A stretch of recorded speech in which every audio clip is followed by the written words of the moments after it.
Hello everyone, this is Lakshman. Welcome back to our YouTube channel. In the today's session, I am sharing the most popular Java entry questions and answers for freshers as well as experienced candidates. The first question is, what are the different access specifiers in Java?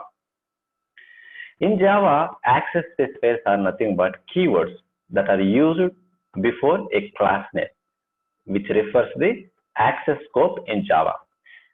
So there are four types of access specifiers are there in Java: private, default, protected, public. Okay.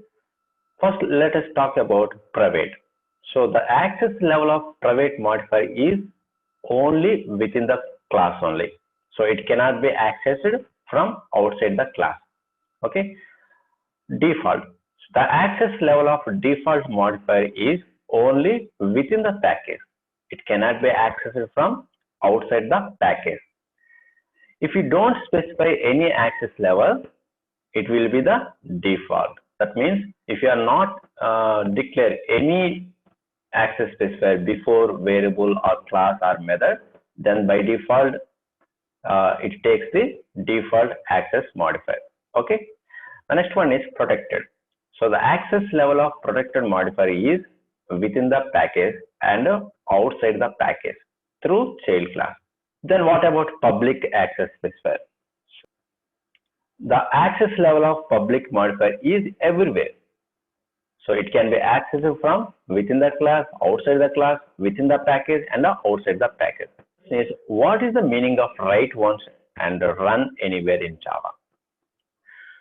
So Java compiler converts the Java programs into .class files. That means bytecode. This bytecode is nothing but a intermediate language between source code and machine code. So this bytecode is not platform specific and can be executed on any computer. Okay. So that means if you are writing any source code, that source code can be run on different operating system on different platform.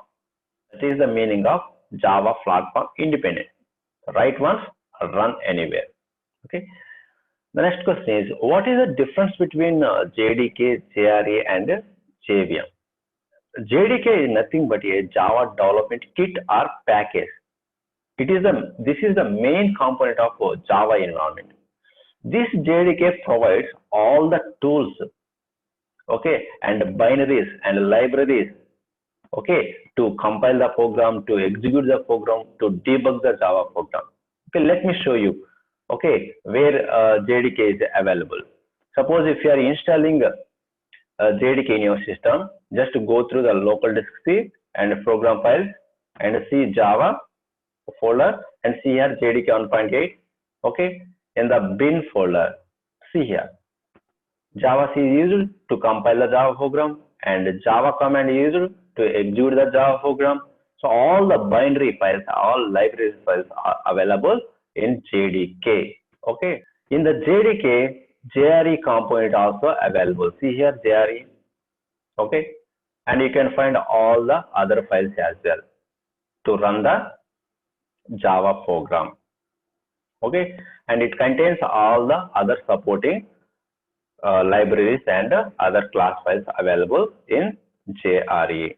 So JRE is nothing but Java runtime environment to execute the Java programs. Then what about JVM? So JVM is the heart of Java programming language. So when we execute a Java program, JVM is responsible for converting the bytecode to the machine specific code. So JVM runs the program by using class, libraries and files provided by the JRE. We just talked about JRE. JRE is nothing but Java runtime environment. It provides the platform to execute Java programs. Okay. The next question is, what is the difference between static class loading and dynamic class loading? Static class loading is nothing but whenever you are creating the object by using new keyword. Okay, if you are creating an object for class by using new keyword, that is nothing but static class loading. Whereas if you are loading classes using class.forName method, that is nothing but dynamic class loading. Here is the example. See, class dot for name, and you are passing the argument string class name. This is nothing but dynamic class loading. Okay. So this dynamic class loading is done when the name of the class is not known at compile time. The next question is, what is final variable, final class, and final method? Final variables are nothing but constants. So once we declare a variable with a final keyword, then we cannot change the value of a final variable. Okay. See, here is one example. See here, I had declared a variable number with final keyword. Okay, and I am trying to assigning a new value for final int variable. See here what it shows, what it display error message. The final field number cannot be assigned. That means cannot change the value of a final variable once it is initialized. Now let's talk about final method. Final method, that means a final method cannot be overridden, which means, let me show you example, then you can understand. See here, in the parent class, I have declared a method with the final keyword. Okay, this is the parent class. This is the child class. I am trying to overriding the final method in the child class. Then it will show you one error message. See here, error message. Cannot override final method from parent. That means final methods cannot be overridden. Then what about final class? If you declare class as final, then that class cannot be extended by any other class. Okay.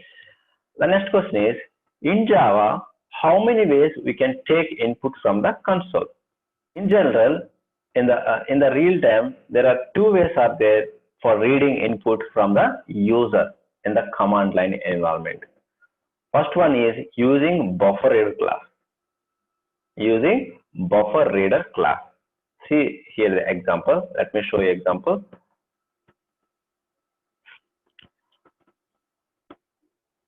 So by using buffer reader equal to new buffer reader, and we are passing new input stream reader and system.in. Okay, standard input. Okay, so by using this statement, we can read the input from the console. And another way also there, that is nothing but by using scanner class. Using scanner class also, we can read the data. We can read the data from the console. Suppose if you want to read string data, then we should use next line method. Suppose if you want to read integer type, then next int method. Okay, so these are the most popular used reading methods in the Java program by using buffer reader, and second option is scanner class. Okay. The next one is, what is the difference between inheritance and composition? Even though both interface and composition provides the code reusability, the main difference between composition and inheritance in Java is that composition allows reuse of code without extending it. You should not extend, but you can reuse the code. But for inheritance, you must extend the class for any reuse of code or functionality. The next question is, how can we create immutable class in Java? Immutable means once an object is created, we cannot change its content.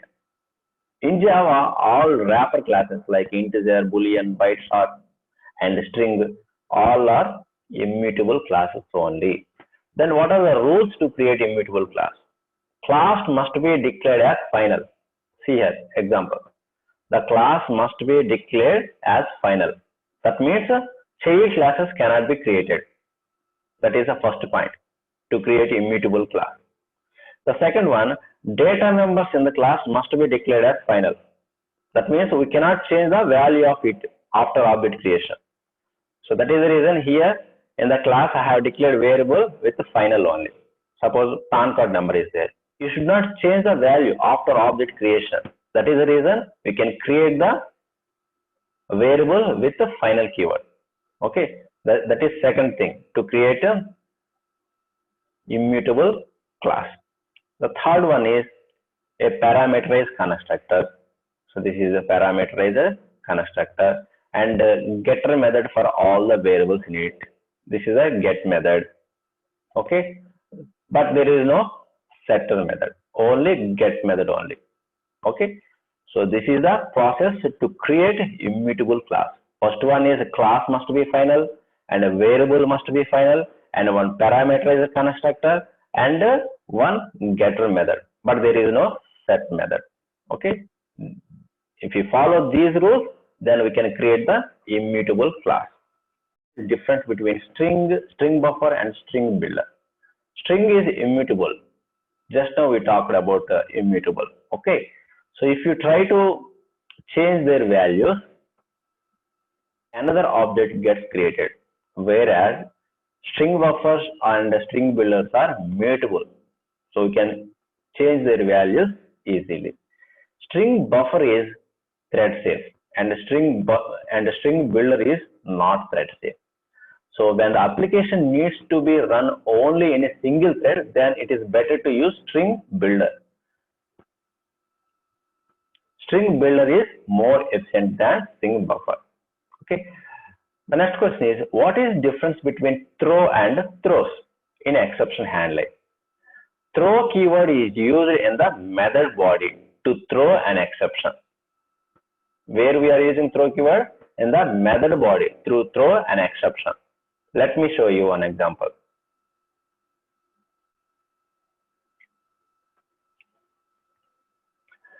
See here an example. The throw keyword is used in the method body. Where we are using here? The method. Throws example. Throws is used method signature to declare the exception that can occur in the statement present in the method. Let me show you example. See here, in the method signature only, we are using throws. We are declaring the exception. This is okay. Throw keyword is used in the method body, whereas throws keyword is used in the method signature only. Okay, that is the main difference between throw and throws.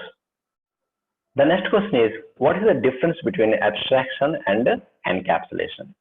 Abstraction and encapsulation are complementary concepts. Abstraction focuses on the behavior of an object. On the other hand, encapsulation focuses on the implementation of an object's behavior. Encapsulation is usually achieved by hiding information about the internal state of an object. If you are not understanding the exact meaning difference between abstraction and encapsulation, I have already uploaded with real-time example in our YouTube channel, and I will also share the link in the video description. Please check it out. Okay. The next question is, what is difference between array and array list? Array is basic data structure, whereas array list is a class in Java collection framework. Array is a fixed length data structure. You cannot change its size once it is created. To overcome this drawback of array list is introduced in Java. Array list automatically resizes itself when you add elements more than its capacity. Array can hold both primitive data types. Primitive data types means int, float, double, char, these are, as well as objects. Whereas array list can hold only objects. If you try to insert primitive data into array list, data is automatically boxed into corresponding wrapper class. The next question is, what is difference between hash map and hash table? Both hash map and hash table classes implement the map interface. Now let's see major differences between hash map and hash table.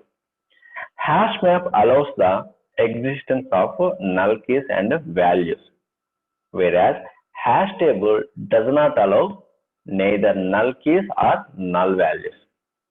Okay, hash table is a synchronized while hash map is not. Okay, that is the reason hash map is preferred in single threaded environment, whereas hash table is suitable for multi-threaded environment. Difference between hash set and tree set. Hash set and tree set both belong to the collection framework. Hash set is the implementation of the set interface, whereas tree set implements the sorted set. Tree set is backed by tree map, while hash set is backed by hash map. Hash set is implemented using hash table. Tree set is implemented using tree structure. Hash set allows a null object, whereas tree set does not allow null object. It throws the null pointer exception. Hash set use equals method to compare two objects, whereas tree set use compare method for comparing two objects. Hash set does not maintain any order, whereas tree set maintains an object in sorted order. The next question is, how many ways we can create a thread in Java and which one you would prefer and why? So in general, there are two ways are there that can be used to create a thread. The first one is a class may extend the thread class.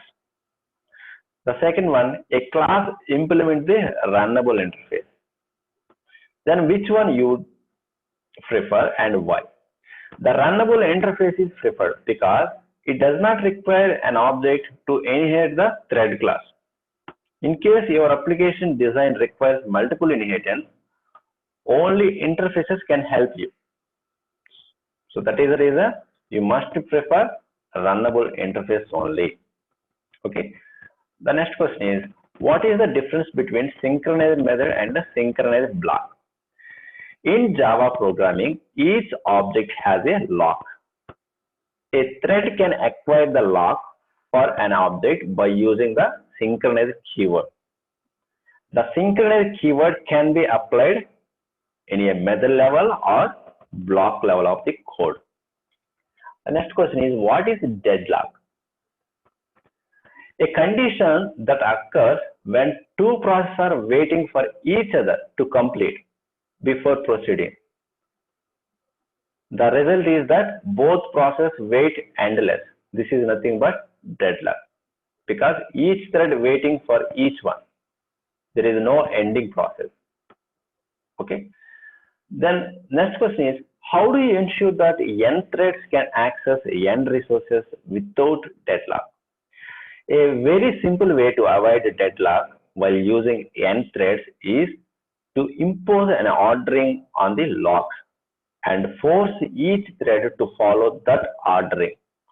Thus, if all threads lock and unlock the mutexes in the same order, no deadlock can arise. The next question is, how does finally block different from finalized method? That means, what is the difference between finally block and finalized method? A finally block will be executed whether or not an exception is thrown. Okay, whereas finalized is a protected method of the object class, which is called by the Java virtual machine just before an object is garbage collected. Okay. The next question is, what will happen to the exception object after exception handling? The exception object will be garbage collected in the next garbage collection. The next question is, what is the difference between exception and error? Exception and error classes are both subclasses of the throwable class. Okay.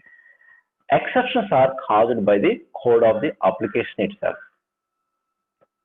Errors are usually raised by the environment in which the application is running. For example, an error will occur due to lack of system resources. So by using try catch block, we can handle exceptions and recover the application from them. Whereas it is not possible to recover from errors. Okay. Some examples for exceptions are index out of bound exception. So this is nothing but unchecked exception, while class not found exception is example for checked exception. The next one is out of memory, stack overflow are examples for errors. Okay. The next question is, what is finalize called? What is the purpose of finalization? The finalize method is called by the garbage collector just before releasing the object memory. Suppose any object, if it is not going to reference in throughout the program, then that object is eligible for garbage collector. Okay, it is normal advice to release the resources held by object inside the finalize method. Next question is, when does an object becomes eligible for garbage collection in Java? A Java object is subject to garbage collection when it becomes unreachable to the program in which it is currently used. That means if any object is not going to reference to any method, then that object is eligible for garbage collection. The next question is, what are the default methods in Java 8? Default methods are methods of the interface which has a body. These methods, as the name suggests, use the default keywords. So the use of these default methods is backward compatibility. If you add the default method in your interface, then you will able to provide default implementation. So this will not affect the implementing classes. See here, in the interface, we are providing the default method. It was introduced from Java 8 onwards. Okay. Next question is, what is the difference between Stream API and a Collection API? So Stream API was introduced in Java 8 version, whereas Collection API introduced in Java 1.2 version. So there is no use of iterator and splitterator. Okay. In the Collection API, with the help of for each, we can use the iterator and the splitterator to iterate the elements and perform an action on each item or the element. Stream API, an infinite number of features can be stored. In Collection API, a countable number of elements can be stored. And Stream API is used to compute the data, whereas Collection API is used to store the data. The next question is, what is different between iterator and a splitterator? Iterator was introduced in Java 1.2 version, whereas splitterator is used from Java 8 version onwards. So iterator is used in the Collection API and splitterator is used in the Stream API. Some of the iterate methods are next and has next, which are used to iterate the elements. In the splitterator, only one method is used, that is try advance. And we need to call iterator method on collection object. Here we need to call the splitterator method on the stream object. Iterates only in sequential order, whereas it iterates in parallel and sequential order. So these are the major differences between iterator and splitterator. Next question is, explain string joiner class in Java 8. Can you write the code? So in Java 8, a new class was introduced in the package java.util, which is nothing but string joiner class. Through this class, we can join multiple strings separated by delimiters, along with providing prefix and suffix to them. See here in this example, you can understand what is a string joiner class. We are creating the object for string joiner class, and we are trying to add the values first, and we are trying to add the elements to string joiner class here, and we are printing those elements by using system.out.println. Okay. Next question is, what is the use of optional in Java 8? Optional in Java 8 is used for representing optional values that exists or does not exist. So it does not support too many null checks and null pointer exceptions. In addition to that, it avoids the runtime null pointer exceptions and helps in developing cleaner Java APIs. Next question is, what are the core APIs classes for Java 8? The core API classes for Java 8 includes local date, local time, and local date and time. Next question is, what are the new features were added in Java 8? So Java 8 introduced several new features, but most significant are these things: lambda expression. So it's a new language feature allowing treating actions as objects. Next one is method references. It enables defining lambda expressions by referring to methods directly using their names. Next one is optional. It is a special wrapper class used for expressing optionality. The next one is functional interface. It is an interface with the maximize one abstract method, and the implementation can be provided using a lambda expression. Next one is a default method. It gives us the ability to add full implementations in an interface besides the abstract method. Next one is a Nastron. JavaScript engine. This is a JavaScript engine, Java-based engine for executing and evaluating the JavaScript code. Next one is Stream API. It is a special iterator class that allows processing collections of objects in a functional manner. Next question is, what are Java packages and what is the significance of package? In Java, package is a collection of classes and interfaces which are bundled together as they are related to each other. So use of package helps the developer to modularize the code and group the code for proper reuse. So once the code has been packaged in a package, it can be imported in other classes and used. Next question is, can we declare the main method of our class as private? In Java, main method must be public static in order to run any application correctly. If main method is declared as private, developer will not get any compilation error. However, it will not get executed and it will give a runtime error. The next question is, when we should use serialization? Serialization is used when data needs to be transmitted over the network. Using serialization, object state is saved and converted into byte stream. The byte stream is transferred over the network and the object is recreated at the destination. The next question is, how can we execute any code even before main method? If we want to execute any statement before even creation of object at load of time class, we can use a static block of code in the class. Any statements inside this static block of code will get executed once at a time of loading of the. Any statements inside this static block of code will get executed once at the time of loading the class, even before creation of objects in the main method.